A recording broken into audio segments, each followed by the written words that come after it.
Hello.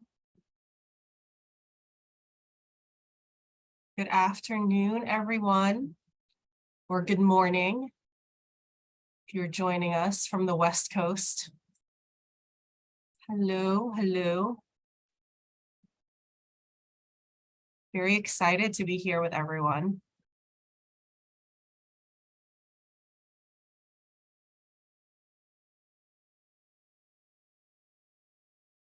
Hey, we're going to jump right in. There's lots of people here already. Good afternoon, everyone, or good morning if you're joining us from the West Coast. My name is Elaine de Leon. I'm the Director of Communications for the Tahari Justice Center, and I'm joined here by several of my colleagues that I'm excited to introduce to you. Today, we are going to talk about some of the asylum, border, and immigration policies that you've been seeing in the news lately over the last few weeks. It's not an exaggeration. Anti-immigrant rhetoric and sentiments are on the rise, and we continue to see policies at every level of government that are harmful to people seeking asylum and to other migrants in general. We'll be taking a deeper look into what some of these new policies are and what they mean for Tahari clients and others who are seeking safety and stability in the US. We'll also talk about some solutions that you can take part of and work with us as we build a world free of violence. So today is a great day to be talking about this topic because it is World Refugee Day. If you're not familiar with that, it's a day that was developed by the United Nations for us to honor and celebrate refugees and their contributions around the world. So I'm excited to be here with everybody.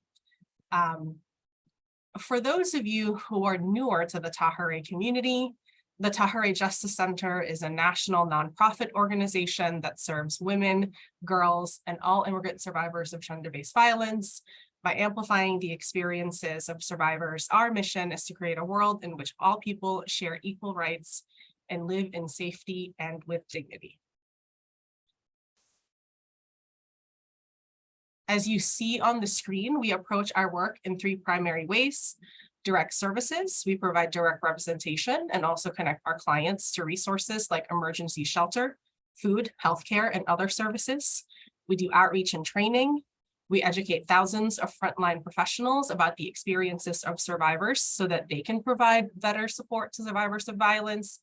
And policy advocacy. We advocate at all levels of government to ensure our laws and policies protect survivors and their right to be free from violence and exploitation. So that's what we're going to spend our time on today.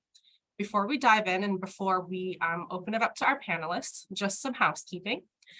We should have time for Q&A at the end of the presentations. Please share your questions using the Q&A feature and not the chat feature. That will help us keep track of all the questions coming in and get to them when the time comes. We are also recording, so we can make it available for folks who weren't able to join live. So if you found this helpful, please share the recording with a friend once you do receive the recording.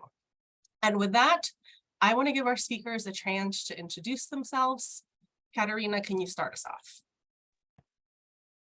Sure, thank you. My name is Katharina Dechert, and I am the Houston Policy and Advocacy Manager here at Tahari. Maricarmen. Hi, everyone. Happy to be here. My name is Maricarmen Garza. I'm the Chief of Programs for the Tahari Justice Center, and I am based out of the Houston, Texas office. And Casey. Hi, everyone. I'm Casey Carter Swegman. I'm the Director of Public Policy here at the Tahari Justice Center, and I'm based out of Washington, D.C. Thanks, everybody, for joining us. And like Elaine said, happy World Refugee Day. Great. So Casey, why don't we start with you? The border has been in the news a lot recently in the last few weeks.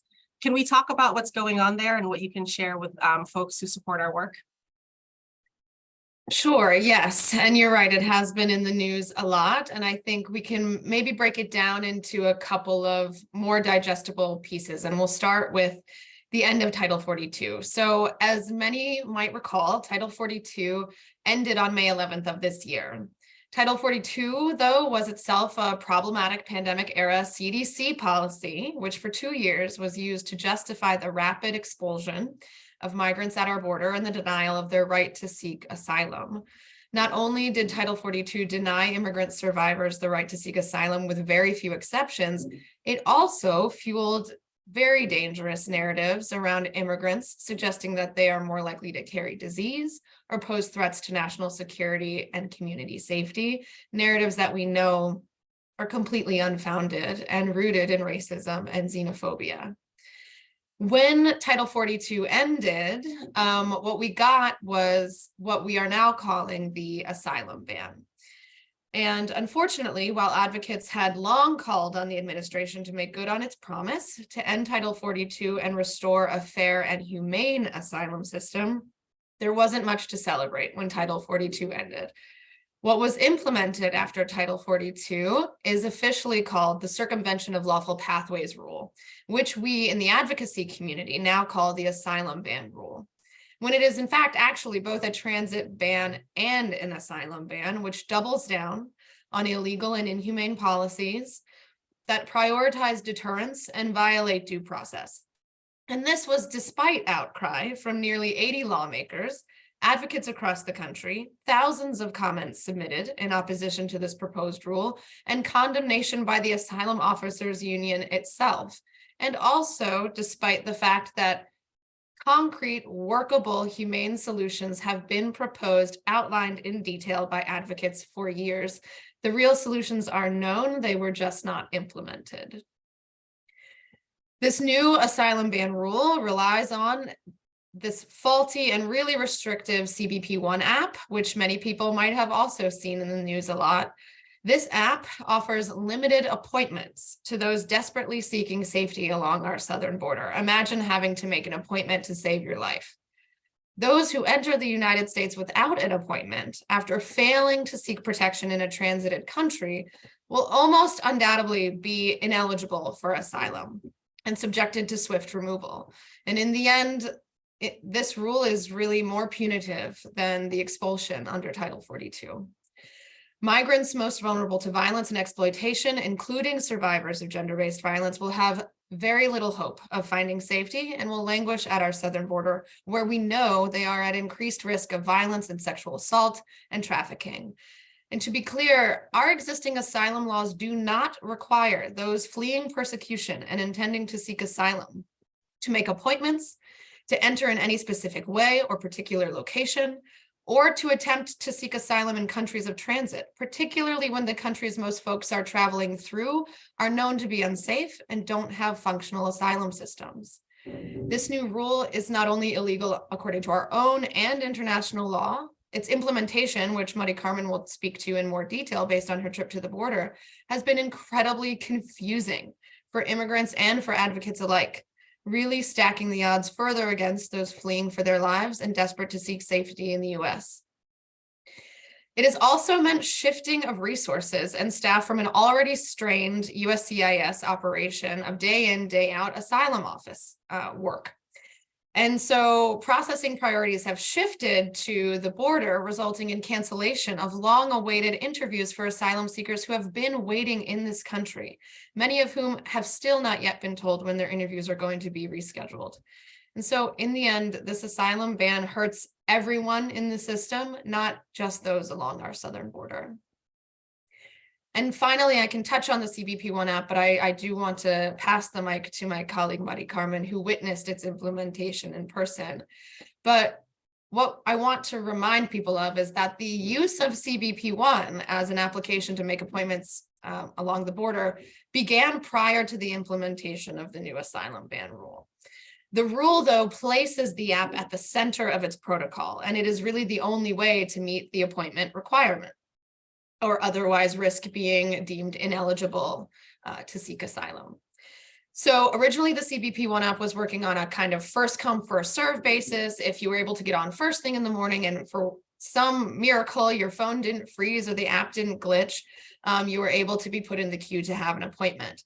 What we now understand is that it might be working on a daily lottery system in order to improve equity. Basically, everyone who registers successfully with the app each day is placed in a lottery. Some are selected at random to receive appointments. If you receive an appointment, you must again use that same app, which often freezes and glitches, and you have a 24-hour window to go in and confirm and accept your appointment. Otherwise, you lose it. Despite the new lottery system, the app itself and its required use remains hugely problematic. Not only has this app been found to have serious technical glitches, it crashes a lot, has these unexplained errors, and of course, a very limited number of appointments in general, but the facial recognition software has not been improved and continues to fail to discern the features of Black and brown migrants, excluding them from the system. And it is only available in a small number of languages. Not speaking or reading one of those languages is not enough to prove that you should be exempt from this obligation of using the app. You have to also prove that you tried to seek help from someone who does read or speak those languages, which ups the ante for vulnerability. Requiring the use of the CBP1 app has had a disproportionate impact on survivors of color. It puts yet another tool in the hands of those who would seek to exploit this vulnerability. And many who are fleeing are marginalized already. They're doing so with just the clothes on their back. They're unlikely to have safe access to this advanced smartphone technology. If they do have a phone, maybe they don't have the language skills, maybe they don't have the tech literacy. They probably don't have an available data plan or reliable service, and likely also don't have the Wi-Fi access necessary to make an appointment, even if they do have all the other technical capabilities. And so it's really stacking the odds against folks to place this app at the center of this new protocol. We have yet to receive any data on just how many migrants have actually been successful in their credible fear interviews under this new rule and allowed to seek asylum. However, what we do know is that those whose claims fall under the particular social group ground for asylum, as survivor claims do, are likely to have very little hope of success in a rapid fire protocol that doesn't afford them any legal representation within a system where there is already a huge lack of clarity and understanding around gender-based asylum claims. And the tragedy is we know that migrants turned away from the US-Mexico border are incredibly vulnerable to GBV at the hands of cartels and traffickers and abusers. In our recent study that we did in partnership with Oxfam, it's called Surviving Deterrence, service providers noted that between 30 and 90% of their clients experienced GBV while at the border. Almost 70% indicated that their clients frequently report that they've been raped or sexually assaulted at the border. Close to a quarter of providers indicate that while women are en route to the US to seek safety, so that in those transit countries, their persecutors that they initially fled find them and reharm them. The truth is that this new policy is unfortunately no better than the last at upholding the right to seek asylum and our obligation to welcome asylum seekers with humanity, and that is coming with very real human consequences every day. That's a lot. Thank you for sharing all of that, Casey, and for beginning to explain some of the things that are very confusing and really complex that folks seeking safety at our borders are coming in contact with every day. Some of us who are in the space and learning all about it, think about it all the time, are confused and find it complex. And so if you're somebody who's not an expert at this and probably need it more than any of us, are probably finding it a lot more confusing, all the more than we do. Maricarmen, let's shift gears a little bit. You were at the border recently with a delegation of human rights advocates. Can you tell us a little bit more about what you experienced? I remember you shared about meeting somebody who was trying to use the app. Maybe you can start there and then share some other things that you saw. And we'll share some pictures from your trip too as you're talking. Thanks, Elaine, and thank you, Casey, for really setting up this conversation.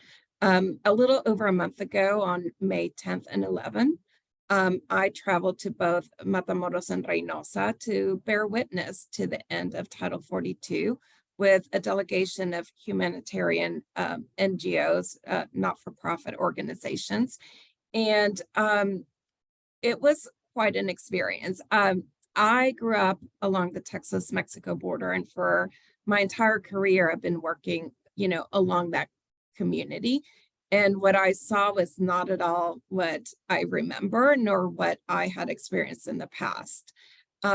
We traveled to both more formal shelters. And when I'm talking about more formal shelters, these are establishments that were built mostly by migrants and are organized by migrants themselves, and as well as encampments along the Rio Grande and the tributaries that are just makeshift places where many migrants have started to wait for their turn to enter into the United States. Some of them have, camping gear, as what you can see in the picture, but for the most part, many of the migrants that I saw were, had either just a car or, some blankets and some string as their shelter. I'm in Houston, so you can only imagine the weather and the effect when you're staying in these kinds of housing situations without any electricity, without climate control, and completely exposed to the elements. So these were humanitarian conditions that were definitely very, very serious for many individuals. While we were there, there was no, there was an expected, at least what the media was telling us was that there was going to be a surge of migrants that would be coming to the United States at the end of Title 42. And that is far from what we experienced. What we did experience was like a surge of misinformation, a great need for humanitarian relief, and, just the complete lack of information for those who needed it the most. While we were there, as Title 42 was ending, we did offer some Know Your Rights, and that was like so desperately needed in the community. I witnessed many individuals who were, trying to use the application that Casey spoke about, the CBP1, and repeatedly saw it crash on somebody trying. In fact, the photograph that's on the screen is somebody that I was speaking to, and she kept showing me how the app was crashing on them. She was a Spanish speaker, and all the errors also were coming back in English. So there was no way for her to understand the error messages that were being received. But this was not like an isolated event. You could turn anywhere where we were talking to migrants, and the ones that had a phone, because that was something also that is not equally available to everybody that's there, kept experiencing very, very similar issues with the app. Again, not understanding that, what they needed to do, what the follow-up would be, and how they would know if their application had actually gone through, because they had to wait 23 hours, or they had a certain period of time, but they may not be in a place where they have Wi-Fi within that period of time. So they could totally miss that application, even if they gotten everything correct and gotten through. The other thing that was, really apparent to me is the number of families, mostly women and children, who were at these encampments and at these shelters. Some of the women that I spoke with, at least one of them that I, remember so clearly, I asked if she had tried to use the application to get an appointment. She goes, I have no phone. Like, there's no way to do this. I'm going to have to find another group of individuals to see if I can apply together with them. But even if I had a phone, I don't have a way to pay for data. So these are situations that were really, really going to impact many individuals. And as Casey said, sets them up for potential, additional victimization. There was very little information. So whenever we went to any of the different encampments, people would just come out to ask us all the questions that they had, as there are no established locations or even information being shared about what their true rights are. Now, that said, locally on the ground, there are some amazing organizations that are doing what they can, that mostly is provide the very basic humanitarian types of needs, and with incredibly limited resources. So those folks that are on the ground sometimes are selling like their own homes to be able to care for some of the migrants that need the most emergency types of care. it is a very compelling situation, and one that is not necessary because, as Casey has mentioned, the laws are of how you seek asylum are incredibly different than these new rules that have been imposed.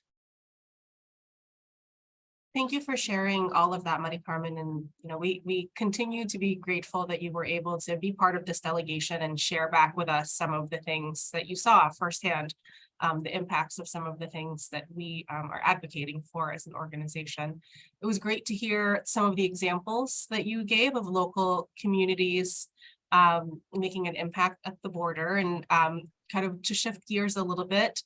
Speaking of local communities, Texas had a number of state legislation that had or have had an impact on migrants and asylum seekers this past session. Can you tell us and our supporters, Katharina, about what's going on in Texas? Thanks, Elaine.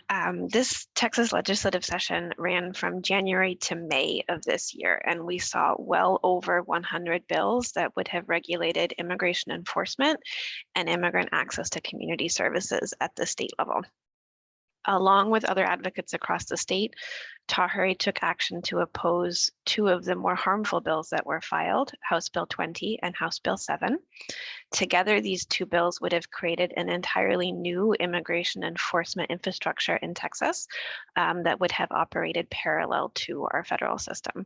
One of the more concerning aspects of these bills was the creation of a new border policing unit under state law enforcement authority.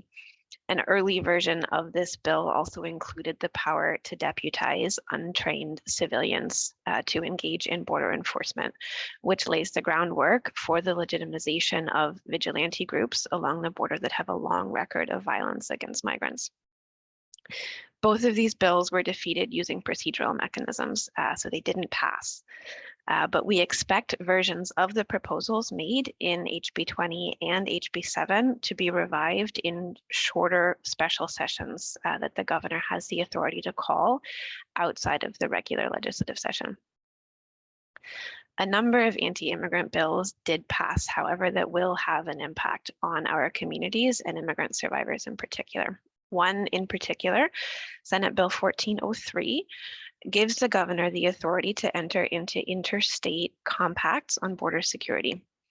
This allows the sharing of resources and information about border security with other states and increases the resources available for things like Operation Lone Star, which since 2021 has sent thousands of personnel from the Texas National Guard and local police departments around the state to the border to engage in border enforcement and related arrests. Using state-level statutes like trespassing, Operation Lone Star has resulted in the criminalization of both migrants, many of whom are asylum seekers, as well as residents of border communities, regardless of their immigration status. Operation Lone Star has promoted racial profiling and mass incarceration and has caused very serious due process concerns for people who are arrested, both in criminal proceedings as well as immigration proceedings. This new bill will expand the resources the state has available for border security, which will increase the criminalization of asylum seekers who attempt to cross the border in Texas. Casey talked earlier about the problems with the CBP One app, which make it very hard for someone to seek asylum at a port of entry. And those problems may drive some people to attempt to enter the US outside ports of entry. And while the asylum ban makes it very difficult for someone who does that to qualify for asylum, the increased enforcement we're seeing in Texas by state law enforcement makes it harder for asylum seekers to even access the asylum system at all. This is part of a trend, along with several other bills filed this session, that create new immigration-related crimes under Texas law or increase penalties for border-related crimes that already exist. Many of these bills didn't pass during the regular session, but some of them have already come up again in the special session that we're in right now. And we expect that to continue if the governor includes immigration in his priorities for future special sessions. This entanglement that we're seeing between criminal law enforcement and immigration enforcement relies on a mistaken and harmful narrative that conflates humanitarian immigration with criminal activity. Not only is that not accurate, but it also cuts off access to asylum and other humanitarian pathways and contributes to a climate of fear in immigrant communities that makes it harder for people to access the protections that they have a right to access, such as police assistance as a victim of a crime, emergency medical treatment, and education.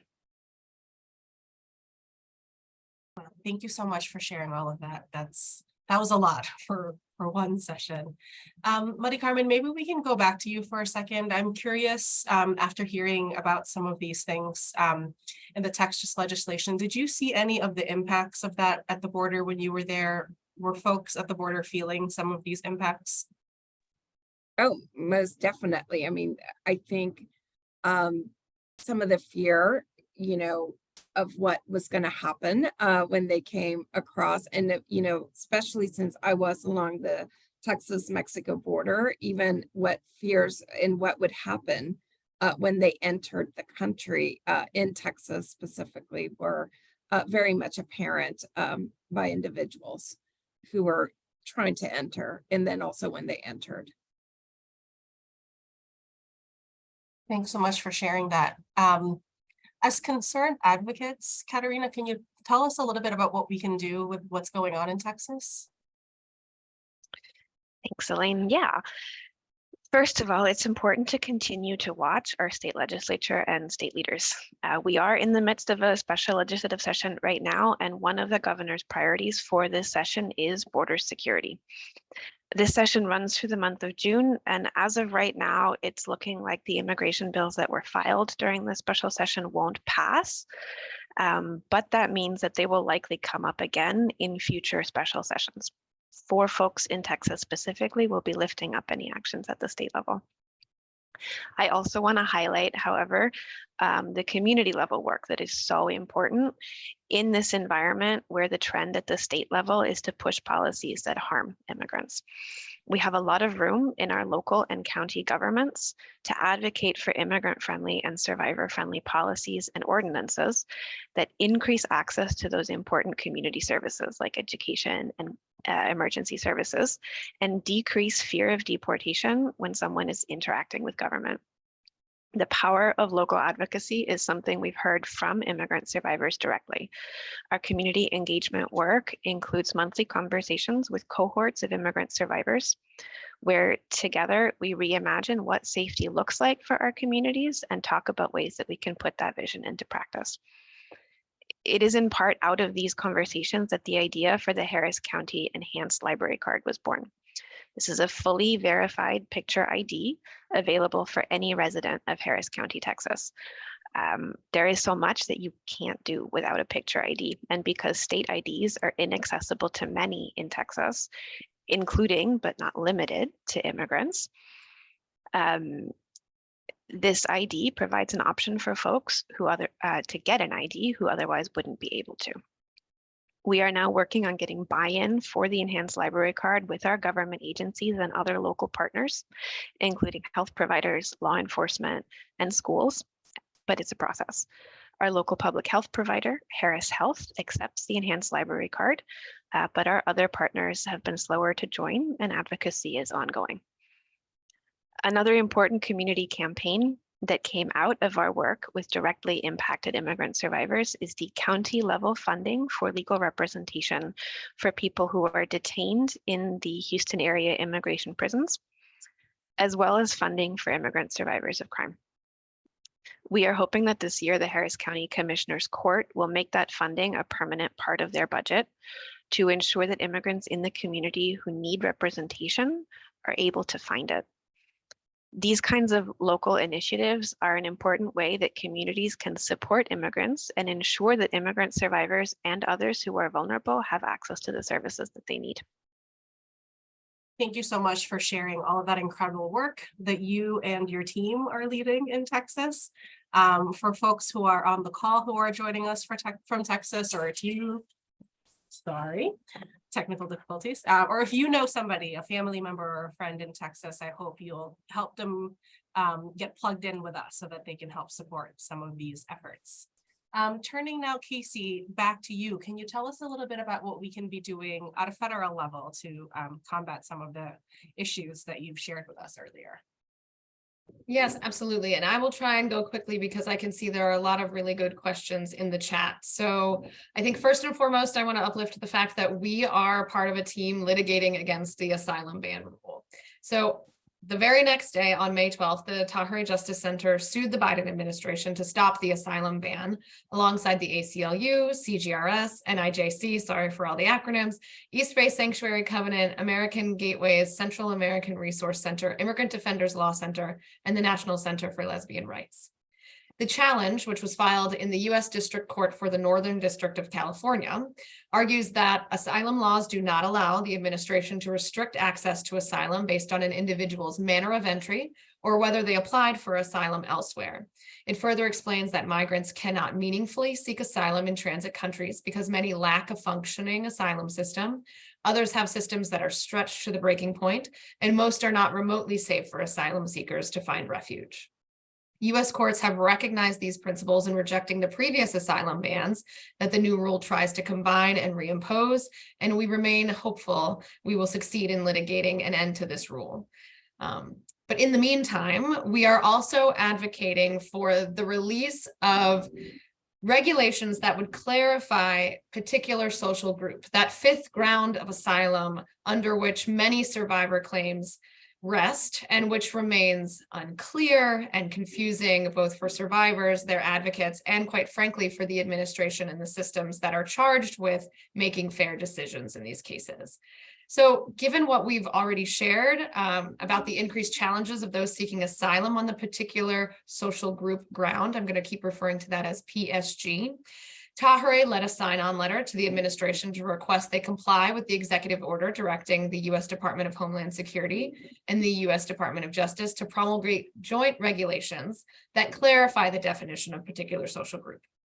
The legal standards governing asylum claims involving domestic violence and certain other forms of GBV have been the subject of a lot of debate over many years, and as a result, the lack of these new clear regulations defining what particular social group is so that we can appropriately train asylum officers and refugee officers who are conducting these credible fear interviews.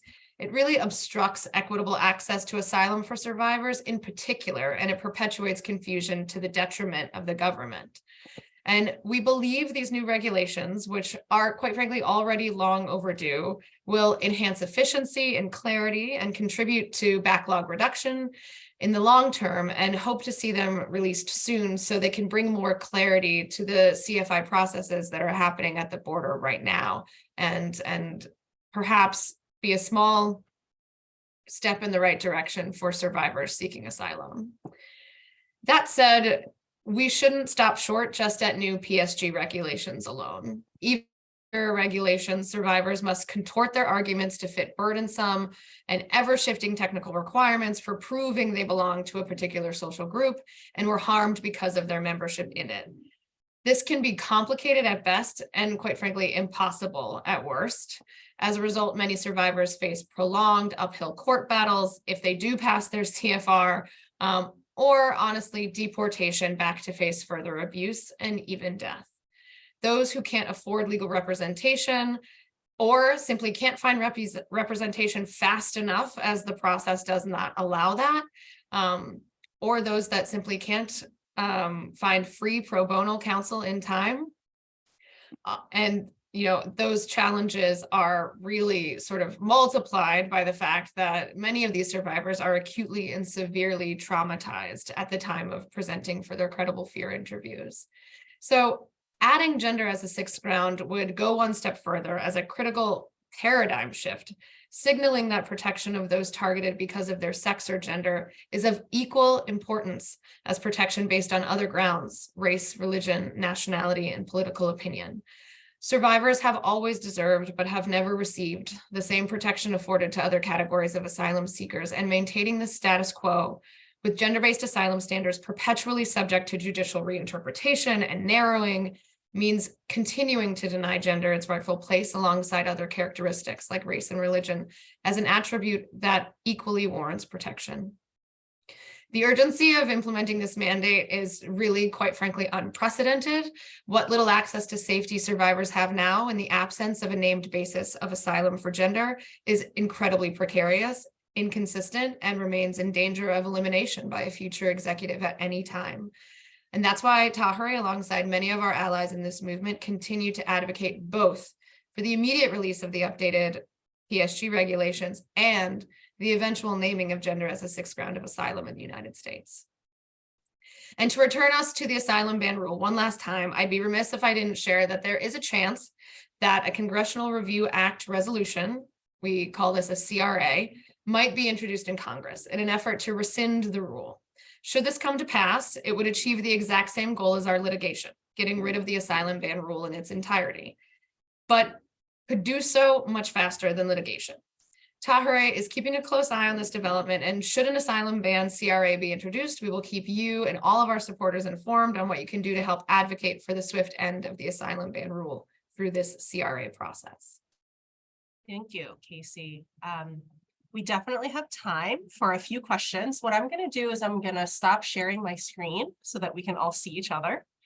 The first question, just for the benefit of everyone, somebody asked to clarify whether the enhanced library card is currently in use or if it's still conceptual, and we're just clarifying that it is in use, and that anyone who is a Harris County resident can apply for one of those cards. Okay, so switching gears, I think maybe Casey or Maricarmen can answer this. There was a question around what actually happens after someone in the somehow succeeding and signing up on CBP1. Is the nature of the appointment an actual credible fear interview? And if so, who is it conducted by? Yeah, so I've been following some of these questions and can maybe wrap up my answer to address a few things. So if someone is able to successfully make that CBP1 app appointment, they are in CBP custody, not ICE custody, and they will be given a credible fear interview by an asylum officer or a refugee officer. Now, the rule said only asylum officers would be conducting CFIs. We now know that refugee officers have also been trained to conduct CFIs. There is a small but meaningful difference between these two groups of people. One is that asylum officers have dealt with, from day one with their employment with USCIS, asylum claims and how to process them when someone is in the US. Refugee officers are different, and I know that because I used to work overseas in the refugee processing space. They are interviewing people abroad in refugee camp settings, IDP camp settings, urban refugee settlements, etc. There are differences between that work that are key. And I will say that the PSG regulations and asylum claims based on gender is probably most central to that difference. Understanding that, how to ask the right questions, how to do that in a trauma-informed way is something that most asylum officers need extra training on, let alone refugee officers. And so to answer that question, you're in the United States, you're in CBP custody, you're getting a CFI from an asylum officer or a refugee officer. At least that is how the rule is written and how it should be going. Thank you so much for sharing that, Casey. So there was a question around what happens when someone enters without having a CBP1 appointment.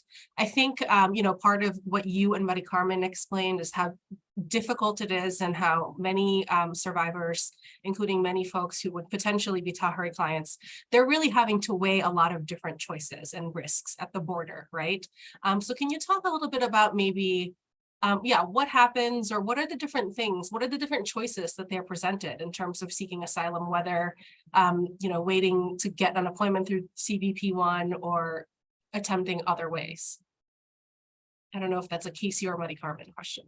I can maybe touch on some of the exceptions that exist, and then Maricarmen, you can talk through sort of how that might have been looking on the ground, because what we are told, and what I think maybe Maricarmen can speak to directly, is that of course, people are going to show up to the border without an appointment. Are they eligible? What are they supposed to do? And the answer is we cannot legally say right off the bat that they will not be allowed to apply for asylum. What we have been told is that those people will wait. We do not know for how long. We do not know where, and they will just wait and wait and wait until someone has capacity to interview the tranche of people who are unable to get CBP1 appointments. I'm sure Maricarmen can reflect on what that looks like in reality. I will also just name that there are a few exceptions written into this rule, but the burden of proof to meet them, I want to be clear, is extremely high and in many ways still somewhat unclear to us as advocates. So there's a rebuttable presumption that if you enter without authorization, you are ineligible for asylum unless you can prove that you faced an acute medical emergency, you faced an extreme and imminent threat to your life or safety, such as an imminent threat of rape, kidnapping, torture, or murder, or you were a victim of a severe form of trafficking. And so, Maricarmen, I don't know if you want to sort of reflect on what it looked like for those folks who just couldn't get a CBP1 app appointment and felt like their situations were urgent. If they were not able to get an appointment, and that is so many people, first and foremost, what you've explained already is like information that no one on the border had. So they were unaware. They knew that something had changed. And for the most part, they just wanted that information so they can do things correctly. They had already risked so much, had spent so many months, many of them up to 5-6 months, just in a camp waiting to cross. But sometimes those circumstances got so intense, so dangerous, so unsustainable for them to remain that they really have to think through their consequences and think, I'm just going to go even though I don't have an appointment. And they would do that. But on the days that we were there, which is what I actually was able to witness, there were no individuals that were coming across without an appointment, not on that day. I think that the more that they learn, and we also learn as advocates, what those exceptions are, because they're still very unclear, that we might see more individuals that attempt to cross without that, that appointment if they feel like this is going to be sustainable.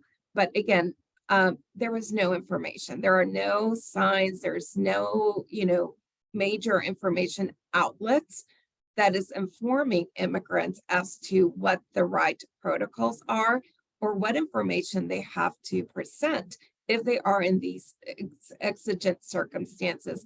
And there were many, because I saw and heard about stories of immigrants in grave medical situations that could have possibly qualified to enter, but unless they talk to somebody or that's on the ground that understands those things, they are suffering and some perishing needlessly because they're clearly eligible, even with the new changes of the law. So to me, it's really that complete lack of information and sharing it to individuals so that they could do and follow and enter it to safety as needed. Thank you. We had a comment that just said, I just want to add that enhanced library cards are available in Dallas and San Antonio, which is really exciting, and hopefully more cities soon. We agree. Hopefully more cities soon. So we'll wrap up with one last question, and I'll ask all of our presenters to reflect on this. I think this is a great question. How do you go about getting accurate and truthful information to the large number of people who watch other types of news sources when they are being fed with fear and falsehoods about immigrant communities? So I know that's a big question. I would love to hear from everyone a couple of thoughts on it. Who wants to start?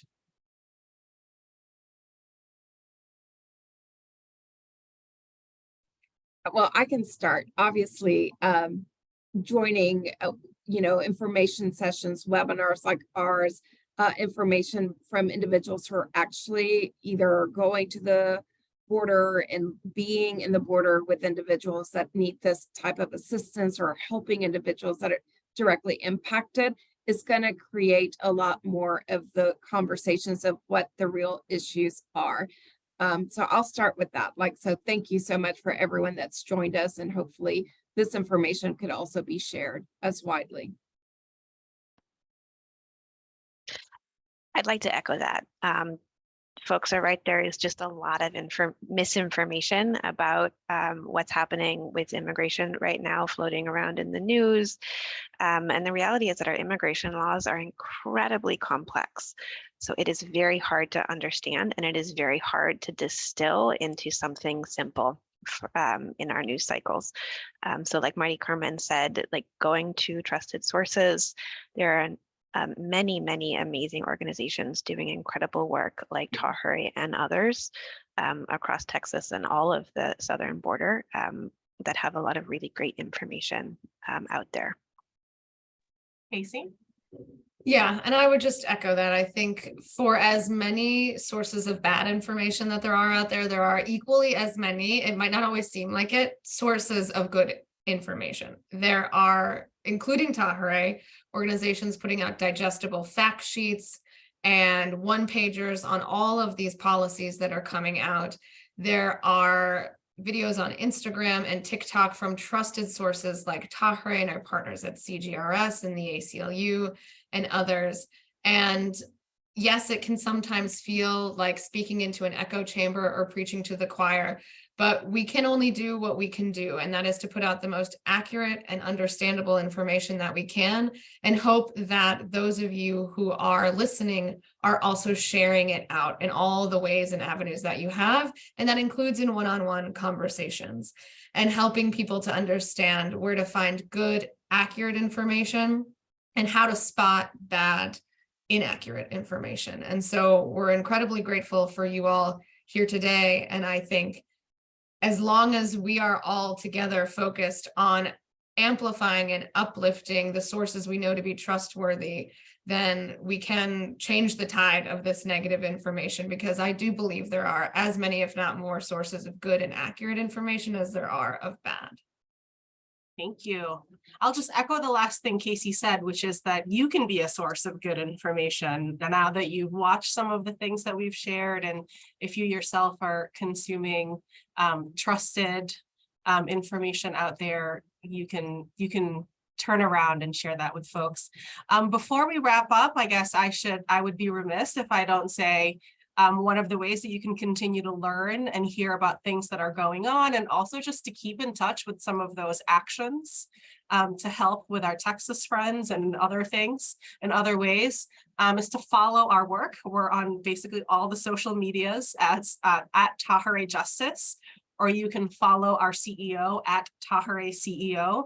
Our colleague Emma is now dropping a lot of those links in the chat, so do feel free to follow us and keep in touch. And then the other way to really help support our work and be part of our vision is to donate to our work. There are obviously lots of folks who are expert and great at what they do here, advocating on behalf of survivors of gender-based violence.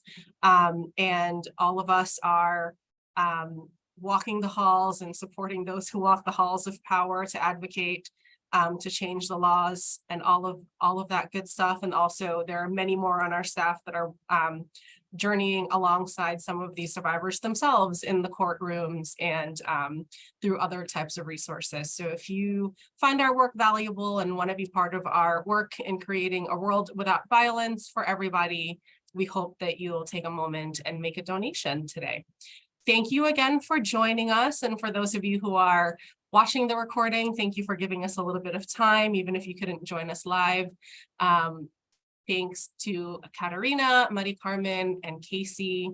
Such a privilege to work with all three of you and all the great things that you do. I'm glad to see some of our supporters got to hear a little bit and see a little bit of what that is. And hopefully we'll see more of you as we have more of these webinars that share some of the work that we're doing. Thanks so much for joining us. Bye, everyone. Thanks for joining us.